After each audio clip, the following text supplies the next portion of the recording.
You know, Women's Day is very special, and I know that all the ladies will get spoiled in their different homes and so on. But from my side, as part of the Unity management, it's absolutely fantastic to have a set of ladies like we have on the staff who care so much, not only for us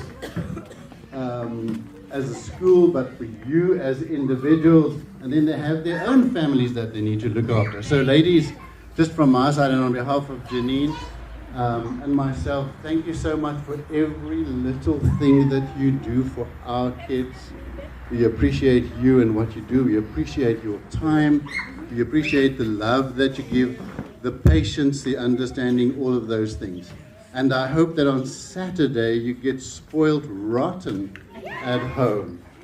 So, one more final thank you from all of us to the ladies for Saturday. Thank you and happy Women's Day.